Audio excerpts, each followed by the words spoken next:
Olá, sejam todos muito bem-vindos, muito bem-vindas para mais um vídeo do canal Bíblia Sem Contradições. No vídeo de hoje, continuaremos falando sobre a temática dos evangelhos sinóticos e hoje falaremos sobre as bem-aventuranças, que é um texto que existe no evangelista Mateus e no evangelista Lucas. Não encontraremos esse texto nem em Marcos, nem no evangelista João. Eu sou Marcelo Vieira e quero auxiliar você na interpretação da Bíblia, porque apesar de ser o livro mais lido no Brasil e no mundo, é um dos livros menos compreendidos. Se você quiser crescer no conhecimento da Bíblia, nos acompanhe para mais vídeos como este no canal.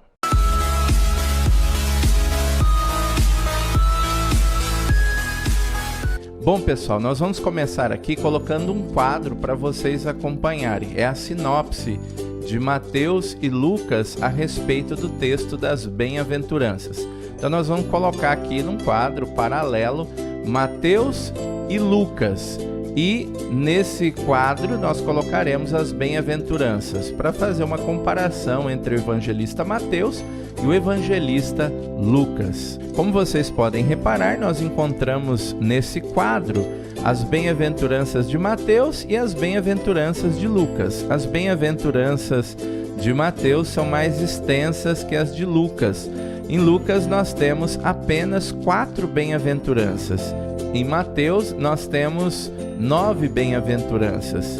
Nós temos então aqui 4 correspondências entre esses dois textos.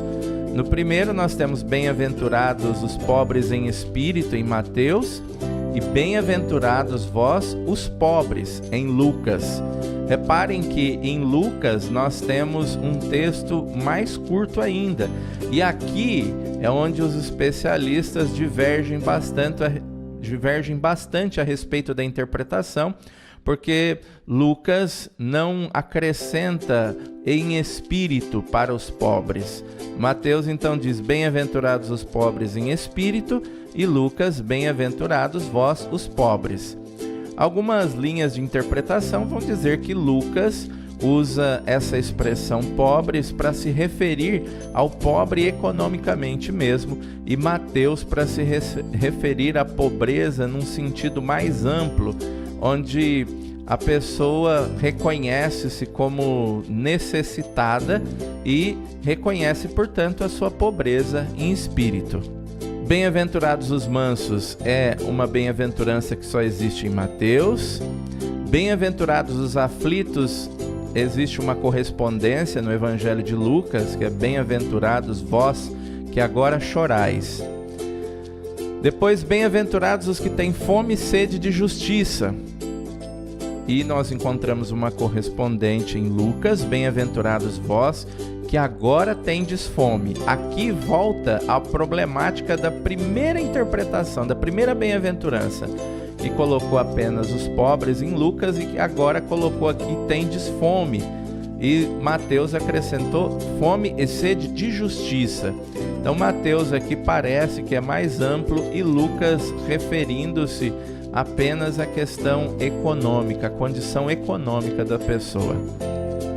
Depois, a próxima bem-aventurança em Mateus é bem-aventurados os misericordiosos, que não tem correspondente em Lucas. A seguinte, bem-aventurados os puros de coração, que também não encontra correspondente em Lucas. A seguinte, bem-aventurados os que promovem a paz, que não encontra correspondente no evangelista Lucas. Bem-aventurados os que são perseguidos por causa da justiça. A próxima bem-aventurança de Mateus, que também não encontra correspondente em Lucas. E a última bem-aventurança de Mateus, bem-aventurados sois quando vos injuriarem e vos perseguirem.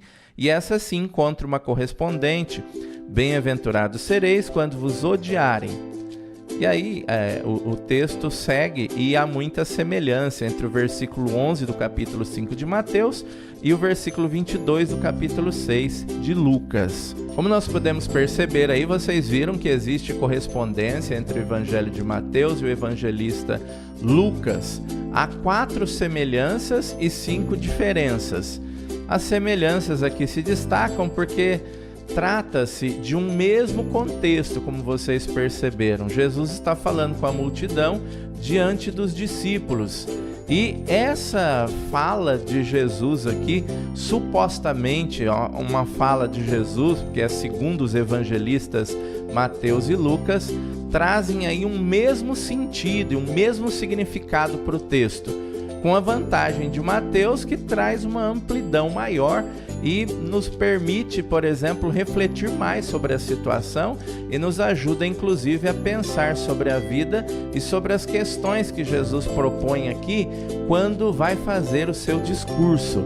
Esse discurso aqui, chamado Discurso das Bem-aventuranças, ele muitas vezes, quando interpretado a partir de Mateus, faz uma correspondência lá com os textos, com o texto do Antigo Testamento, lá no dos livros do Pentateuco, onde Moisés, para receber os mandamentos, para receber a tábua da lei dos mandamentos, sobe o monte para receber esses mandamentos. E Mateus, Jesus sobe o monte e pronuncia essas palavras. E aí a gente pode falar aqui um pouquinho sobre essas diferenças que existem aqui, logo no início, por exemplo, do texto de Mateus e logo no início do texto de Lucas. O texto de Mateus apresenta Jesus subindo o monte e sobre o monte pronunciando as bem-aventuranças. O texto de Lucas 6, capítulo 6, versículo 17, aponta Jesus descendo o monte e pronunciando as bem-aventuranças. O porquê dessas diferenças? Quem é que tem razão no texto aqui? Com qual texto nós devemos ficar? Foi Jesus que falou mesmo, né? Jesus subiu o monte ou desceu o monte para falar? Sobram aí alguns questionamentos a respeito desse texto. Esses questionamentos são importantes para a gente entender o contexto em que esse texto foi utilizado para as comunidades. Porque nós estamos aqui diante de textos semelhantes que têm contextos parecidos, mas que têm uma intenção diferente. Quando nós falamos do evangelista Mateus, e especificamente desse texto aqui das bem-aventuranças, nós estamos falando de um texto que foi escrito para um público diferente daquele de Lucas. O evangelista Mateus está escrevendo para um público cristão, sim, mas um público cristão que veio do judaísmo. Portanto, são pessoas que conhecem muito bem os detalhes do judaísmo, os símbolos do judaísmo. E um dos símbolos importantíssimos dentro do judaísmo é a montanha. A montanha é o lugar sagrado onde Deus se revela. E o evangelista Mateus está querendo dizer que Jesus é o próprio Deus que está se revelando, que está pronunciando as bem-aventuranças. Semelhante ao que aconteceu lá com Moisés, que subiu ao monte e recebeu a tábua dos mandamentos e trouxe para o povo. Jesus é apresentado aqui então como o próprio Yahvé, como o próprio Senhor que se revela e que se mostra. Então há uma correspondência entre os mandamentos e as bem-aventuranças, especialmente quando nós falamos aqui do evangelista Mateus. Já o evangelista Lucas está falando com uma intenção diferente, porque o seu público é diferente do público de Mateus.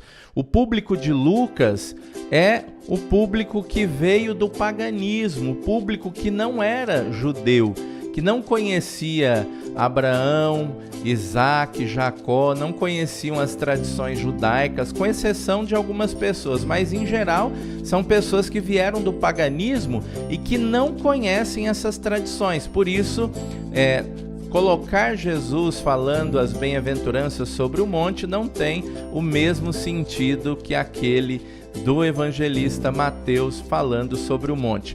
Por isso, Lucas coloca Jesus descendo o monte e falando na planície a todos os povos, revelando-se assim como aquele que veio para todos os povos e não para apenas os filhos de Abraão. Lucas vem trazer uma mensagem para os filhos de Adão. Adão representa todo o gênero humano. Se você pegar o evangelista Mateus e olhar aquela lista dos familiares de Jesus, ele vai recuar até Abraão em Mateus. Se você pegar essa lista em Lucas, ele vai recuar até Adão, que representa todo o gênero humano, por isso a planície. Jesus não está falando apenas para os judeus, Jesus está falando também para todos os povos, inclusive para aqueles que vieram do paganismo. A sua mensagem é universal, é para todos. Grosso modo, a mensagem das bem-aventuranças, seja ela no Sermão da Montanha de Mateus, seja ele no Sermão da Planície de Lucas, ele traz uma mensagem semelhante. A expressão bem-aventurança significa felicidade. Nós poderíamos substituir essa expressão bem-aventurados por felizes, sem prejuízo na interpretação. Então, felizes os pobres em espírito, como diz Mateus. Está querendo dizer que é feliz todo aquele que sabe, que conhece a sua necessidade, que conhece a sua pobreza. Feliz aquele que sabe que depende do outro, daquele que depende das outras pessoas e que não é sozinho. Ele pode até ser autônomo, mas ele é dependente. E se nós olharmos para nós mesmos, nós precisamos e temos necessidade de reconhecer essa dependência que nós temos das pessoas. Nós nascemos 100% dependente. Aos poucos, ao longo da vida, vamos nos tornando menos dependentes, mas nunca completamente independentes. De alguma forma, a gente sempre vai depender de uma pessoa. No começo, 100%, e talvez no final da vida, com as limitações, a gente volta a depender mais do que a gente dependeu no meio da nossa vida. Então, felizes os pobres em espírito, como vai dizer Mateus. Então, feliz aquele que reconhece a sua necessidade, a sua dependência. E aqui nós podemos falar sobre a dependência dos outros, das outras pessoas, a quem nós devemos muito, mas especialmente falar da nossa pobreza diante do Criador, diante do Senhor, diante daquele que nos criou, diante daquele que nos criou e nos deu a oportunidade de construir a nossa vida. Isso nós podemos falar inclusive aqui sobre o Evangelho de Lucas, porque mesmo que se trate da pobreza econômica aqui, a pobreza econômica representa muito bem essa necessidade. Alguém que experimenta a falta, alguém que experimenta a necessidade na pele, materialmente falando, na carne, a dor da falta de algo. É isso que o evangelista Lucas vai apresentando aqui. Falta algo e nós precisamos reconhecer essa falta. E aqui em Lucas dá para a gente ampliar também a reflexão e falar sobre a vida social e econômica, onde as pessoas precisariam repartir um pouco mais para que todo mundo vivesse como irmão, para que as pessoas em geral tivessem as condições mínimas. Dá para a gente refletir aqui, por exemplo, se a gente já recebeu alguma coisa, a gente precisa oferecer algo. Muita gente nasce já em berço de ouro e já nasce com vantagem em relação aos outros e precisa, nesse momento, se acredita realmente na palavra de Jesus, precisa aprender também a partilhar. Porque se a gente recebe, a gente também precisa, na mesma medida, oferecer aquilo que a gente recebe. Ainda que diante de Deus, nós não vamos oferecer tudo que nós recebemos. Diante de Deus ainda ficaremos na necessidade e na pobreza. E nós podemos refletir aqui, inclusive, sobre a salvação divina, sobre a nossa vida para aqueles que acreditam. Porque ainda que a gente faça tudo o que a gente pode fazer nessa vida com o máximo de potencial, ainda assim não seríamos capazes de comprar a salvação. Ela é gratuita. Então aqui um pouquinho, gente, só um pouquinho sobre essa primeira bem-aventurança que encontra correspondência em Mateus e Lucas. Só para vocês verem como dá para refletir tanto num texto quanto no outro, falando sobre as bem-aventuranças. As bem-aventuranças que são um grande tesouro, que são os mandamentos, como alguns teólogos dizem, os mandamentos aqui de forma positiva. Quando nós vamos para o Antigo Testamento, nós encontramos os mandamentos sempre na forma negativa. Não faça isso, não mate, não roube, não cometa adultério, né? E no Novo Testamento nós encontramos aqui uma proposta, um projeto de vida a partir das bem-aventuranças e desse sermão que Jesus faz, seja na planície, seja na montanha. Então não se trata aqui de discutir quem está certo, se é o evangelista Mateus ou o evangelista Lucas. Trata-se da gente focar no texto em si, que traz uma mensagem e uma proposta de vida e um projeto de vida, e esse projeto de vida é o projeto de vida tanto para os discípulos como para todo o povo. Nós precisamos, quando pensamos num projeto para nós, pensar num projeto para os outros também.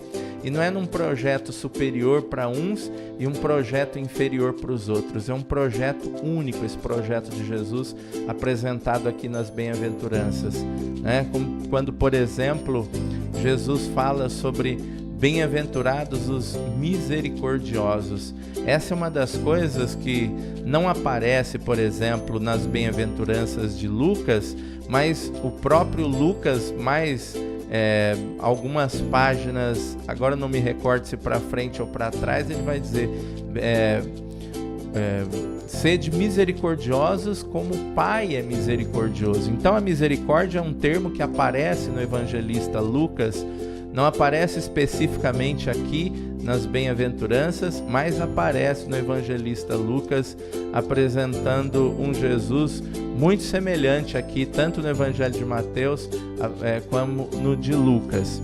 Então, aproveitemos aquela proposta que as bem-aventuranças trazem para nós, para que a gente possa ajustar o nosso projeto de vida, o nosso projeto de vida pessoal e projeto de vida social ao evangelho tanto de Mateus quanto de Lucas, que revela que todos nós somos irmãos e que precisamos aprender a nos sensibilizar uns com os outros, chorar com os outros, buscar a justiça com os outros, reconhecer nossa limitação e nossa pobreza junto com os outros.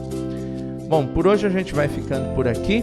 E no próximo vídeo a gente continua a nossa conversa falando ainda sobre os evangelhos sinóticos. Se você gostou do vídeo, deixe o seu like, faz o seu compartilhamento, inscreva-se no canal para ajudar a gente, para que a gente consiga ampliar a plataforma no YouTube e consiga chegar mais longe. Conto com a sua participação, um grande abraço e até uma próxima oportunidade.